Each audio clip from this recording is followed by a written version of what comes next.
शान है आप, पाकिस्तान की पहचान है आप, इम्पोर्टेड हुकूमत के लिए तूफान है आप, पाकिस्तान के कप्तान है आप, पाकिस्तान के खान है आप, इमरान खान है आप।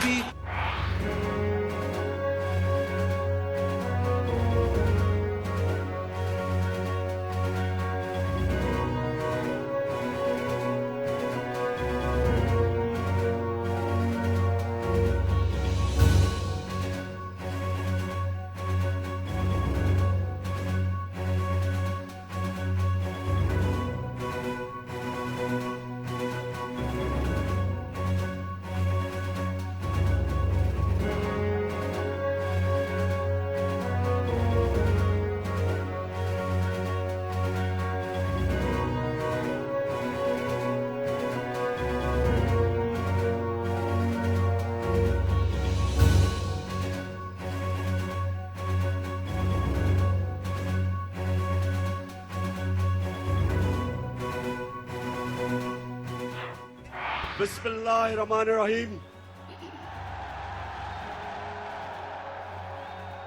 इय्याका नअबुदु व इय्याका नस्तईन।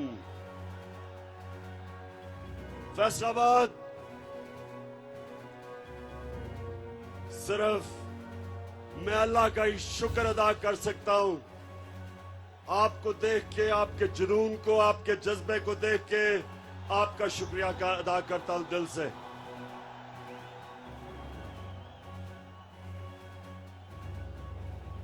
फैसलाबाद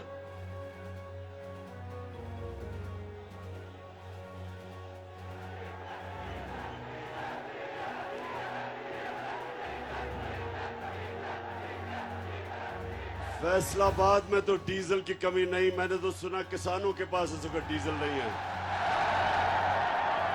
अच्छा, फैसलाबाद मैं जब यहां 2018 में जलसा किया था तो मुझे पता है कि यहां जो टेक्सटाइल इंडस्ट्री बंद हो रही थी, पावर लूम्स बंद पड़ी थी। टेक्सटाइल इंडस्ट्री जो पाकिस्तान की सबसे ताकतवर इंडस्ट्री, फैक्ट्रियां बंद करके हाउसिंग सोसाइटीज बनाई जा रही थी। तो मैं आज अल्लाह का शुक्र अदा करता हूं कि हमारे 3.5 साल में फैसलाबाद की टेक्सटाइल इंडस्ट्री ने सारे रिकॉर्ड तोड़ दिए।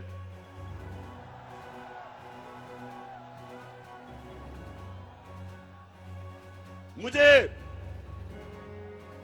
यहां टेक्सटाइल इंडस्ट्री के मालिकान ने कहा कि जनाब मजदूर नहीं मिलते, और 2018 में यहां बेरोजगारी थी। तो मैं अल्लाह का शुक्र अदा करता हूं कि मुझे मौका मिला। मैंने इस मुल्क में रोजगार बढ़ाया, और सबसे बड़ा मसला एक मुल्क में बेरोजगारी होती है। तो मुझे के लिए हर किस्म की सहूलत दी, और उन्होंने फिर पाकिस्तान को रिकॉर्ड एक्सपोर्ट्स दी। हमारी आज पाकिस्तान की तारीख में सबसे ज्यादा एक्सपोर्ट्स है। और फैसलाबाद याद रखें, मुल्क की दौलत में कभी इजाफा नहीं होता जब तक उसकी एक्सपोर्ट्स नहीं बढ़ती। तो इसलिए फैसलाबाद पाकिस्तान के लिए एक अहम शहर है। फैसलाबाद की तरक्की का मतलब पाकिस्तान की तरक्की। फैसलाबाद की खुशहाली का मतलब पाकिस्तान की खुशहाली। वैसे मैं आज खास तौर पे अपनी बहनों को खिराज तहसीन पेश करता हूं। इतनी तादाद में मैंने कभी आपको नहीं देखा,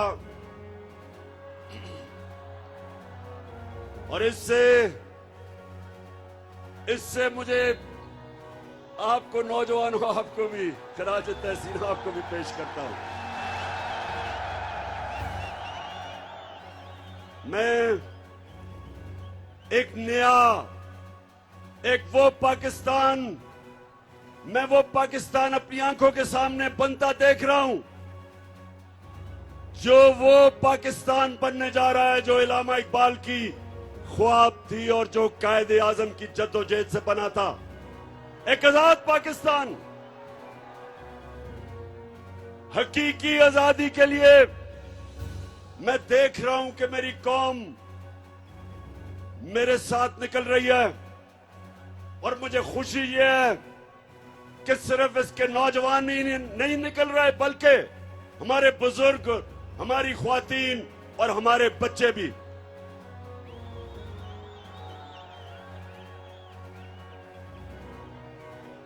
तो फैसलाबाद, सवाल आपसे यह है कि क्या इस्लामाबाद की आपकी तैयारी है? क्या आप तैयार हैं जब मैं आपको इस्लामाबाद की कॉल दूंगा? आप तैयार हैं? मुझे ये बताएं, लोग कहते हैं बहुत गर्मी है, मैं ये कहता हूं कि अगर इमरान खान, अगर उसके लिए गर्मी नहीं तो मेरे नौजवानों के लिए बिल्कुल गर्मी नहीं है।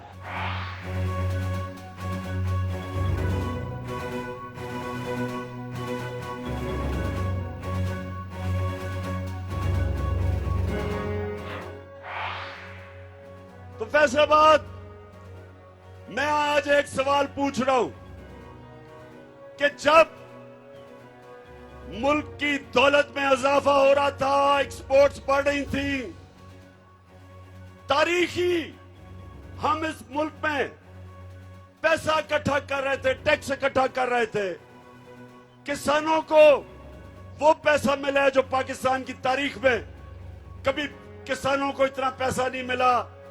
उन्होंने अपनी पैदावार बढ़ाई। इस बार भी 4 फसलें रिकॉर्ड हुई, चावल, गन्ना, आलू और मकई रिकॉर्ड हुई। किसानों के पास पैसा आया, किसान खुश। इंडस्ट्री 11 सालों में सबसे तेजी से पाकिस्तान की इंडस्ट्री बढ़ रही थी।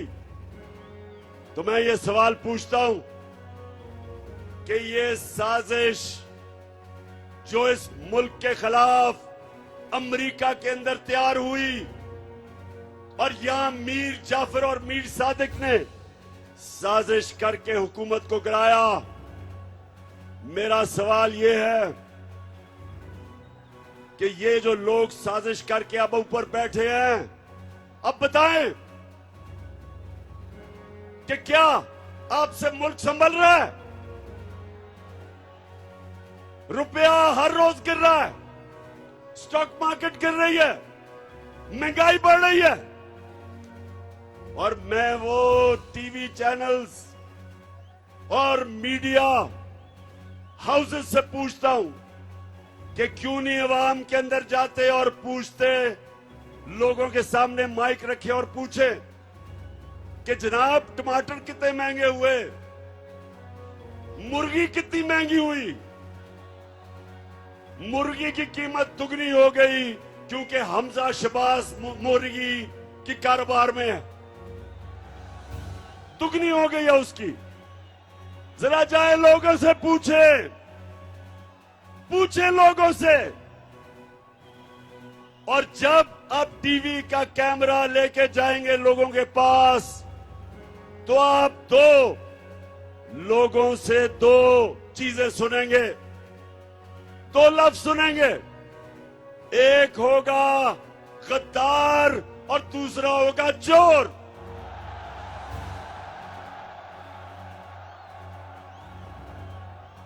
अब मदीना, हमारे नबी सल्लल्लाहु अलैहि वसल्लम की जो मुकद्दस शहर, उसमें जब इनको आवाजें लगी तो राना सनाउल्लाह, ये सुन लो, गौर से सुन लो। मैंने समझा इसने सिर्फ 18 कत्ल किए, अब पता चला 22 कत्ल किए हैं इसने। इनकी हुकूमत में वजारत तब तक नहीं मिल सकती जब तक कोई बड़ा जुर्म ना किया हो।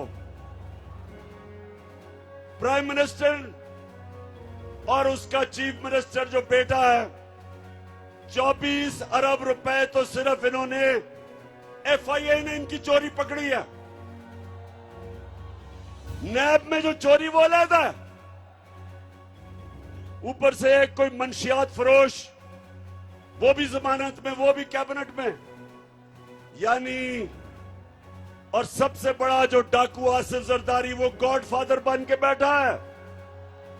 और बाहर मुल्क के झूठा कानून से भागा हुआ भगौड़ा मफरूर चोर, वो लंदन में बैठ के फैसले कर रहे पाकिस्तान के। तो मेरे पाकिस्तानियों, फैसलाबाद के बाशऊर शहरियों, ये इन लोगों से आपने मेरे साथ इस्लामाबाद में निकल के इस मुल्क को आजाद।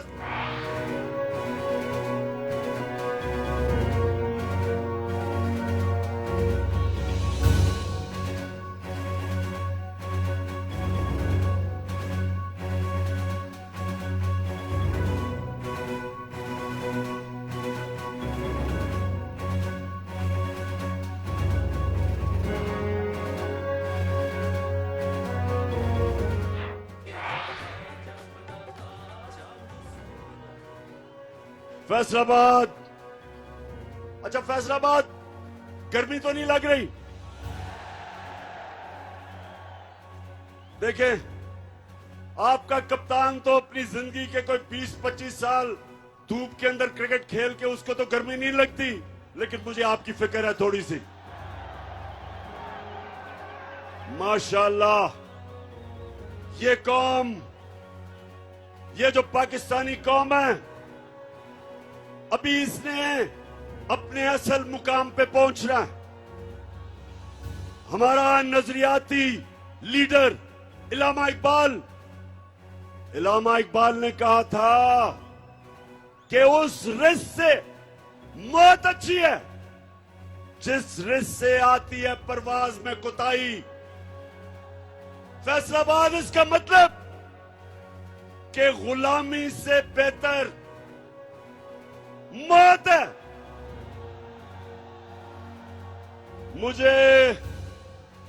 मुझे पता चला चंद दिन पहले कि बंद कब्रों में साजिश हो रही है कि देखें ये इमरान खान का हम क्या करें। हमने इसको 3.5 साल, हमने सारी मीडिया ने मिलके पूरी कोशिश की इसको खत्म करने की। सबसे मुश्किल पाकिस्तान की तारीख के माशी हालात दिए, उसमें से भी निकल गया। फिर 100 साल में एक दफा इतना बड़ा बुरहान आता है जो कोरोना का था। हिंदुस्तान में तबाही आ गई, 55 लाख लोग वहां मर गए कोरोना से, माइशत उनकी बैठ गई। उन्होंने सोचा कि इसमें से तो नहीं बचेगा। अल्लाह का करम है कि उससे भी हम निकल गए। बल्कि दुनिया तारीफ कर रही थी पाकिस्तान की कि वो मुल्क है जिसने सबसे बेहतरीन तरीके से कोरोना के अजाब से निकला, अपने लोगों को भी बचाया, अपनी माइशत को भी बचाया, अपनी इंडस्ट्री को भी बचाया, अपने मजदूरों को भी बचाया, अस्पतालों को भी। कहीं वो वक्त नहीं आया कि हमारे अस्पताल भर गए। और जब वहां से भी निकल गया, फिर माशियत भी ऊपर जाने लगी, इंडस्ट्री भी चल पड़ी, कंस्ट्रक्शन इंडस्ट्री भी चल पड़ी, किसानों के पास भी पैसा आ गया। तो फिर उन्होंने साजिश करके गवर्नमेंट गिराई और उन्होंने सोचा कि जब गवर्नमेंट गिराएंगे इसकी, तो पाकिस्तान में तो जब भी गवर्नमेंट जाती है लोग मिठाइयां बांटते हैं। जब भी गवर्नमेंट गई है पाकिस्तान में मिठाइयां बांटी जाती हैं, तो उन्होंने देखा कि बजाय लोग मिठाइयां बांटने के, लोग तो सड़कों पे आ गए हैं।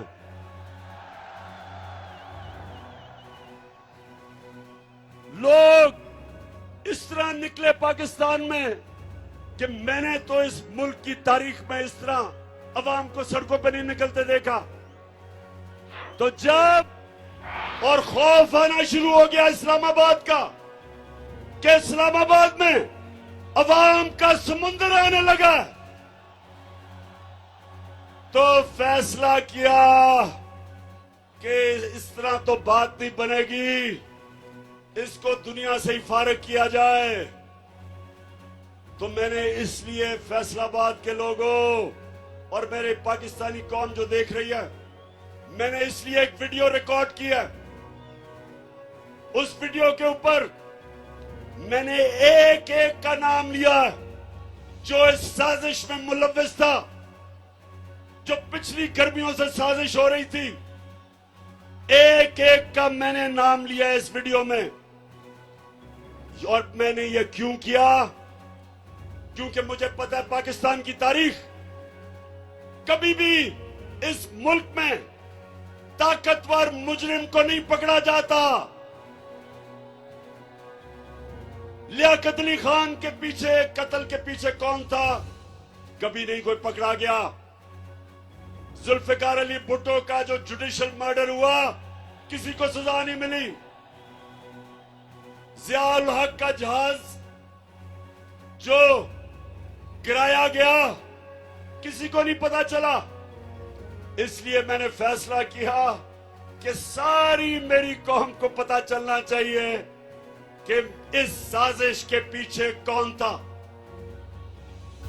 डॉक्टर अलवी, पाकिस्तान के प्रेसिडेंट ने पाकिस्तान के चीफ जस्टिस को खत लिखा।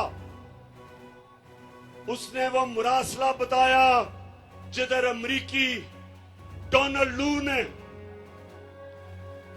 पाकिस्तान के सफीर को वॉशिंगटन में बुला के धमकी दी कि अगर इमरान खान को तुम नहीं निकालोगे, अदम एतमाद को कामयाब नहीं करोगे इसके खिलाफ, तो पाकिस्तान को मुश्किलों का सामना करना पड़ेगा। धमकी दी उसने। सोचे 22 करोड़ का पाकिस्तान, पाकिस्तान का मुंतखब प्राइम मिनिस्टर और एक हमारे एम्बेसडर को धमकी देता है कि अपने प्राइम मिनिस्टर को अगर तुम नहीं निकालोगे, जो साजिश थी अदम एतमाद की, तो पाकिस्तान को मुश्किलों का सामना करना पड़ेगा। और फिर कहता है कि अगर ये साजिश कामयाब हो गई, यानी अदम एतमाद कामयाब हो गया, तो हम सब कुछ माफ कर देंगे, हम सब कुछ माफ कर देंगे। अमरीकी और डोनाल्ड लू, तुम हो कौन हमें माफ करने वाले?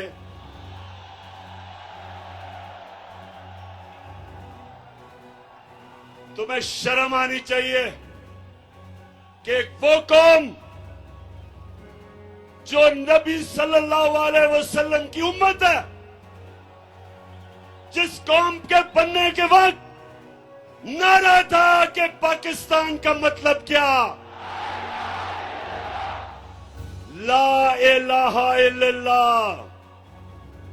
हमारा अल्लाह से वादा है, जब हम दावा करते हैं, कलमा पढ़ते हैं, हम ऊपर वाले से वादा करते हैं कि अल्लाह तेरे सिवा हम किसी को खुदा नहीं मानते, कोई नहीं है खुदा सिवाय अल्लाह के।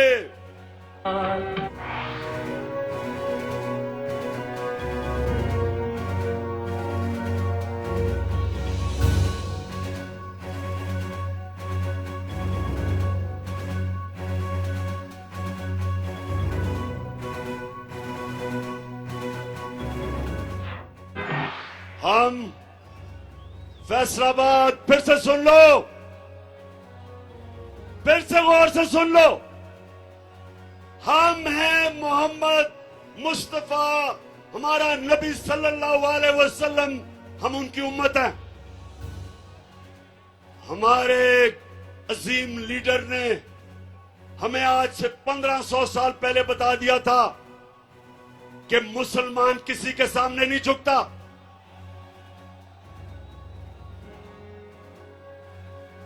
उसने हमें यह हिदायत की थी कि ला इलाहा इल्लल्लाह इंसान को गैरत देता है। एक छोटे से इंसान को बड़ा इंसान बना देता है। ला इलाहा इल्लल्लाह इंसान की वो जंजीरें तोड़ता है जो इंसान को बड़ा इंसान बनने से रोकती हैं। खौफ की जंजीरें तोड़ती हैं। पैसे की पूजा करने वाली जो बुत है उसको तोड़ता है।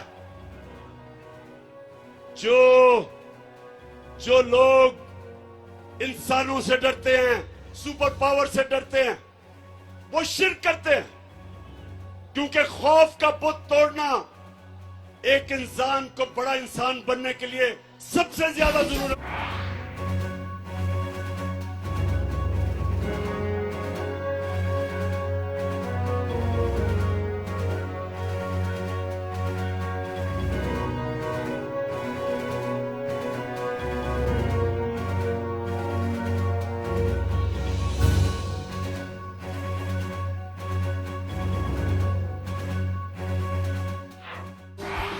तो ना सिर्फ बाहर की साजिश और अंदर के मीर जाफर और मीर सादिक की वजह से चोरों की हुकूमत हमारे ऊपर मुसल्लत की गई। फैसलाबाद, क्या इन डाकुओं की हुकूमत को आप तस्लीम करते हो? इंपोर्टेड हुकूमत को हम किसी सूरत ना तस्लीम कर सकते हैं, ना करेंगे।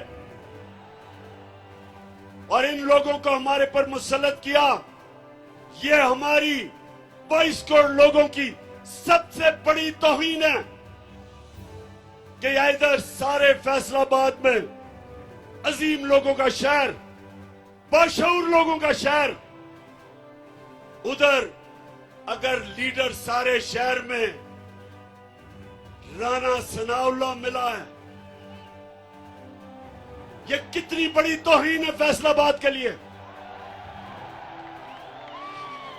वो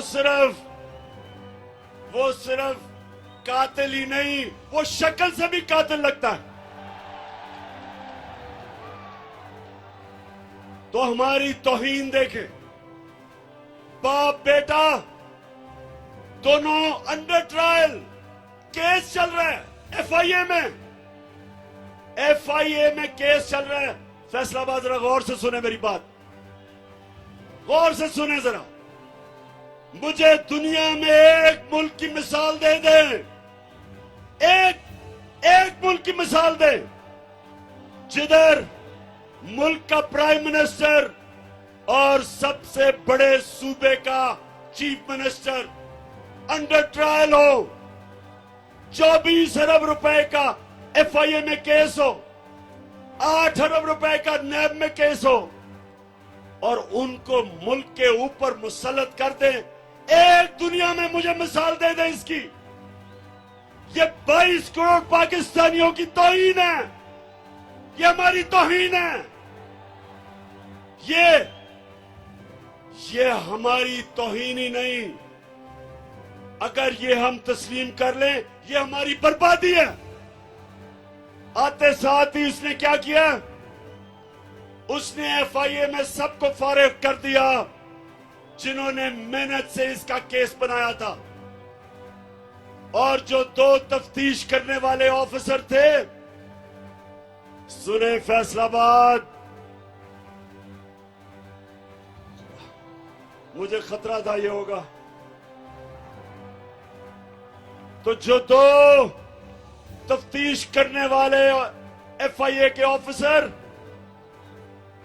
एक डॉक्टर रिजवान उसको हार्ट अटैक होता है और वो मर जाता है।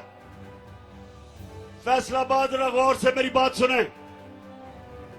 और फिर जो दूसरा बाप बेटे का केस की तफ्तीश कर रहा होता है, डॉक्टर नुमान असगर, उसको भी हार्ट अटैक हो जाता है। मैं आज फिर बड़ी आजिज़ी से अपने सुप्रीम कोर्ट को कहता हूं कि सुओ मोटो एक्शन ले इसके ऊपर। हमारे ऊपर तो आपने सुओ मोटो एक्शन ले लिया था। हमारे तो इतवार को आपने पता नहीं इतना हमने जुर्म क्या किया था। हमने तो सिर्फ इलेक्शंस का कहा था। हम तो कह रहे थे बजाय साजिश के एक चोरों को ऊपर मुसल्लत करें, आप इलेक्शंस करवाएं और अवाम को फैसला करने दे कि किसने पाकिस्तान की क़यादत करनी है। लेकिन आपने सुओ मोटो एक्शन ले लिया था। तो मैं बड़ी आजिज़ी से कहता हूं, अपने सुप्रीम कोर्ट को आजिज़ी से कहता हूं कि एफआईए के ऊपर एक्शन ले, सुओ मोटो एक्शन ले। पता चलवाए कि डॉक्टर रिजवान को हार्ट अटैक कैसे हुआ और ये जो दूसरा नुमान असगर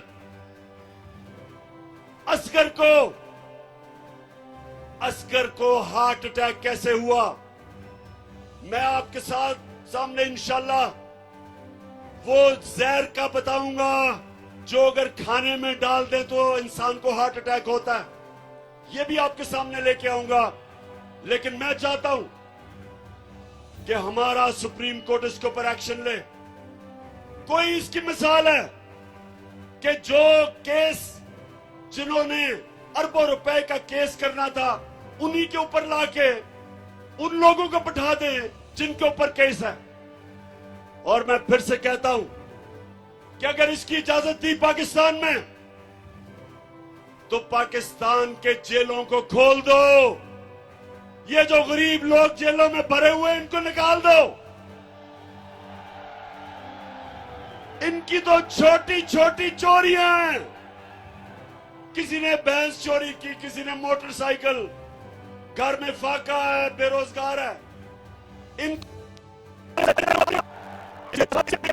रिकॉर्ड करवाया, अपना वीडियो रिकॉर्ड करवाया, क्योंकि मुझे पता है कि ताकतवर को पाकिस्तान की तारीख में 75 साल तारीख ये बताती है कि ताकतवर को हमारा इंसाफ का निजाम ताकतवर मुजरिम को नहीं पकड़ सकता। इसलिए मैं अपनी अवाम के ऊपर छोड़ूंगा कि अगर मुझे कुछ हुआ तो पाकिस्तान की अवाम, आपने मुझे इंसाफ दिलवाना है।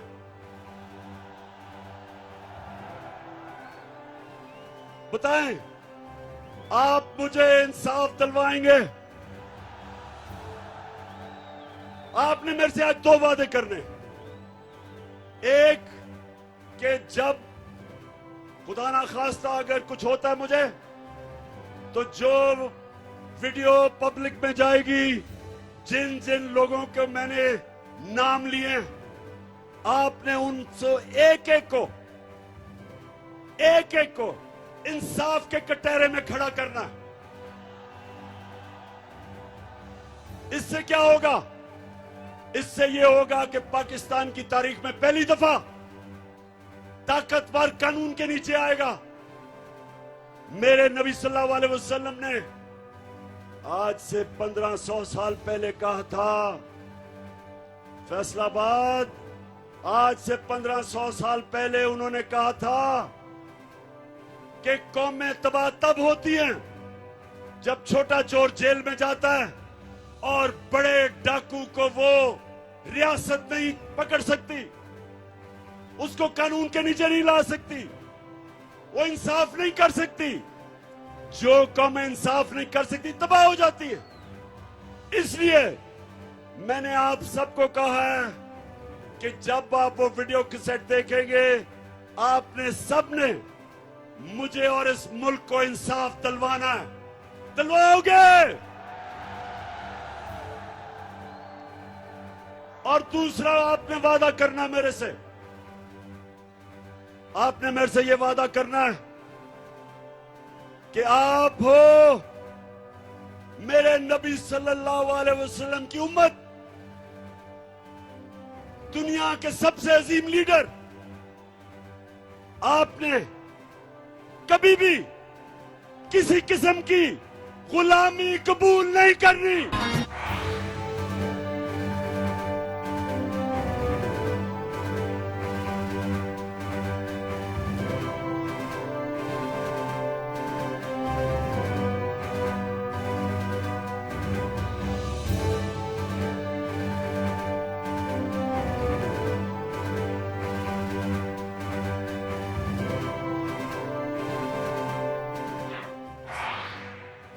तो मेरे पाकिस्तानियों, मेरे गयूर दिलेर पाकिस्तानियों, कभी एक और वादा करना, आपने कभी किसी उस पार्टी को वोट नहीं देनी जिनके लीडरों का पैसा मुल्क से बाहर पड़ा हो। जब भी किसी पार्टी के लीडर का पैसा, जायदाद, उसके महलात, उसके ऑफशोर अकाउंट्स मुल्क से बाहर होंगे, वो कभी आपके मफादात की हिफाजत नहीं कर सकेगा। वो अपने पैसे की गुलामी करेगा, और पैसा अगर जिन मुल्कों में पड़ा है उन मुल्कों की गुलामी करेगा। बिलावल को, ये जो नया फॉरेन मिनिस्टर बना है, ये जब अमेरिकनों को मिलने जाएगा, पाकिस्तानियों सुनो, तो वो जब मिलेंगे, जब भी मैं किसी भी प्राइम मिनिस्टर होके किसी मुल्क के सरबराह या वजीर से मिलता हूं, तो पहले मुझे सारा उसके ऊपर उसका बायोडेटा मिलता है, उसकी सारी हिस्ट्री मिलती है कि उसने क्या किया, क्या काम करता है, माजी में क्या किया, सारा कुछ पहले मेरे पास आता है। तो जब बिलावल मिलने जाएगा ब्लिंकन को, तो उसके पास पता होगा कि किधर किधर जरदारी के और बिलावल के बाहर बैंक अकाउंट्स पड़े हैं, किधर किधर पैसा पड़ा है, किधर किधर इनकी जायदादें हैं। तो ये आपकी मफादात की हिफाजत नहीं करेंगे, क्योंकि उनको खौफ होगा कि अगर हमने नाराज कर दिया अपने आकाओं को तो हमारा पैसा चला जाएगा। ना ही नवाज शरीफ मुंह खोल सकता है, उसके पैसे बैंकों में, लंदन में, प्रॉपर्टीज में पड़े हुए हैं, वो कभी उनको नाराज नहीं करेगा। और शहबाज शरीफ का तो आपको पता है कि बड़ा भाई फौज को बुरा भला कहता है, और छोटा भाई जो भी बूट देखता पॉलिश करने शुरू कर देता है।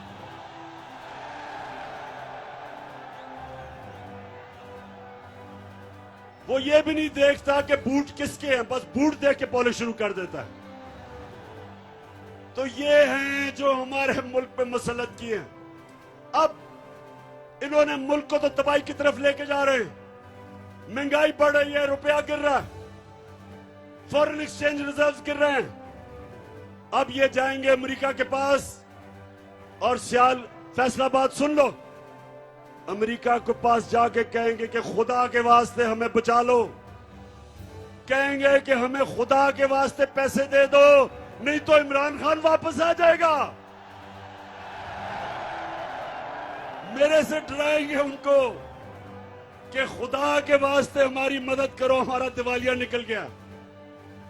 तो जब अमेरिकन अगर इनकी मदद करेंगे तो फैसलाबाद सुन लो मेरी बात, कभी भी अमेरिकी मदद नहीं करेंगे जब तक वो इनके गले में जंजीर पूरी तरह टाइट करके नहीं डालेंगे। वो उनको कहेंगे कि पहले तो हिंदुस्तान के साथ दोस्ती नहीं, गुलामी करो, कश्मीर को भूल जाओ, फलस्तीनियों के लिए मुंह ना खोलो, जो मर्जी इसराइल करे फलस्तीनियों से चुप करो। अगर रूस 30% कम पे तेल दे रहा है तो आपने नहीं लेना, क्योंकि आप हमारे गुलाम हैं। अगर आपने 30 लाख टन गंदम आपको जरूरत है, आप रूस से नहीं ले सकते। अगर आपने पाकिस्तान को अगर ईरान से सस्ती गैस मिलेगी, वो कहेंगे हमने आपको इजाजत नहीं दी। इसको कहते हैं गुलामी। हिंदुस्तान हमारे साथ ही आजाद हुआ था, आज रूस से तेल भी सस्ता खरीद रहा है, आज रूस से हथियार भी खरीद रहा है, अमेरिका का स्ट्रेटेजिक अलायंस में भी है। लेकिन अमेरिका कुछ नहीं कहता हिंदुस्तान को, क्योंकि वह आजाद है। हिंदुस्तान ईरान से गैस भी खरीद रहा है, तेल भी लेता है, लेकिन हिंदुस्तान को वो कुछ नहीं कहते। हमें उन्होंने जो गुलाम बनाया हुआ है, फतह किए बगैर हुक्म देते। तो इसलिए मेरे पाकिस्तानियों, ये आपने मेरे साथ इस्लामाबाद इसलिए निकलना है कि हमने अमेरिका को गुलामों को कभी कबूल नहीं करना। इंशाअल्लाह।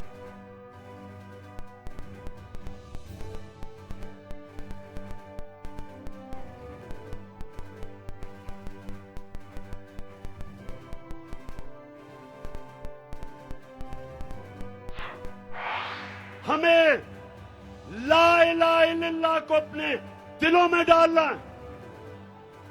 हमें फैसलाबाद के गयूर लोगों, हमें इन गुलामों से आजादी लेनी है।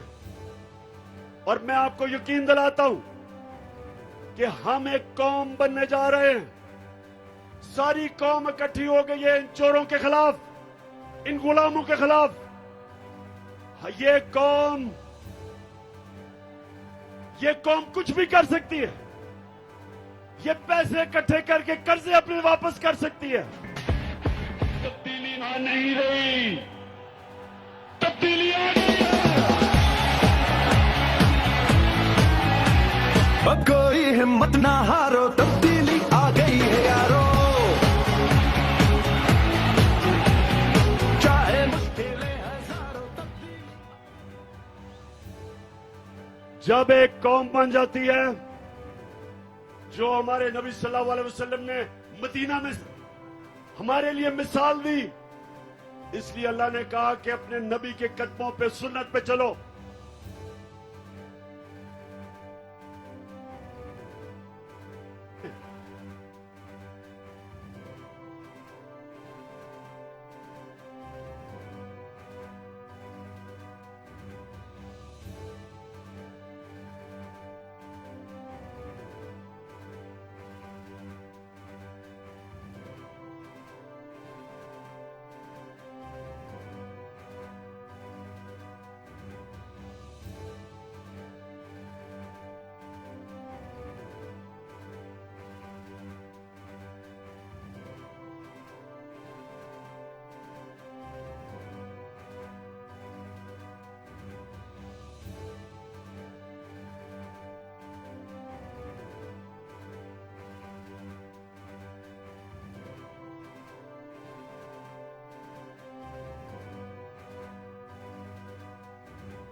रास्ता, वो है हमारा रोड मैप।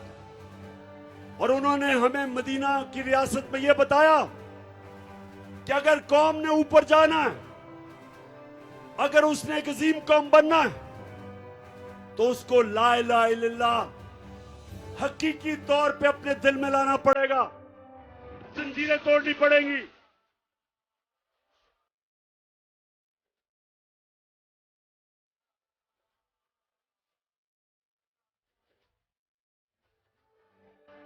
तो आखिर में फैसलाबाद सारों को मैं दावत दे रहा हूं, सबने इस्लामाबाद आना है। 20 को मैं इंशाल्लाह आपको तारीख बताऊंगा, वो इसी महीने मई के अंदर तारीख है। दिन कौन सा मैं आपको बताऊंगा, तैयारी अभी से शुरू कर दें। और हम एक चीज मांगेंगे, हमें इलेक्शन की डेट चाहिए, नहीं तो हम ये कौम तब तक सांस नहीं लेगी जब तक इलेक्शन नहीं होंगे।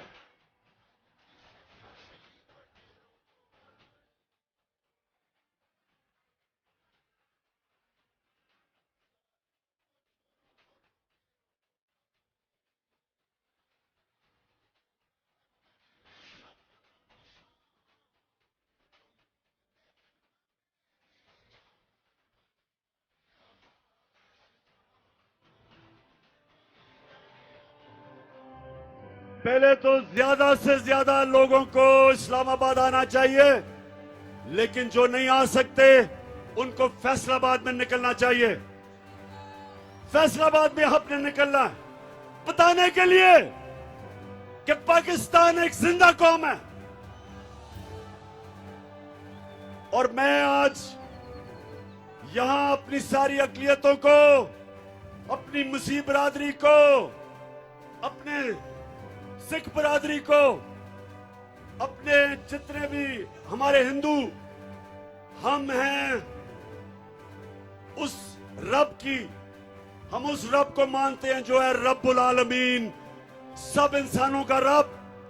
और हमारा नबी सल्लल्लाहु अलैहि वसल्लम रहमतुल आलमीन है, सब इंसानों के लिए रहमत लेके आए। पाकिस्तान सबका है और मैं सबको दावत दे रहा हूं निकलने के लिए। फैमिलीज को, खास तौर पे ख्वातीन, आपने मेरे साथ निकलना है इंशाल्लाह इस्लामाबाद। मैं आज अपनी सारी फैसलाबाद टीम को इस शानदार जलसे की मुबारक देता हूं। मैं सारे अपने एमएनएस, अपने एमपीज, और मैं ये भी कहूंगा कि फैसलाबाद में से लोटे भी सबसे ज्यादा फैसलाबाद से निकले हैं।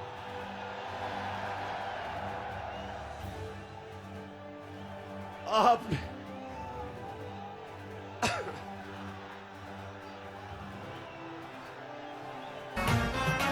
धरती से फसली बटेरों को भगाएंगे।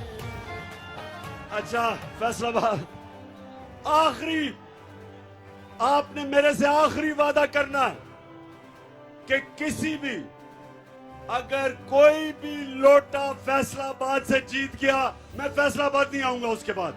पाकिस्तान जिंदाबाद।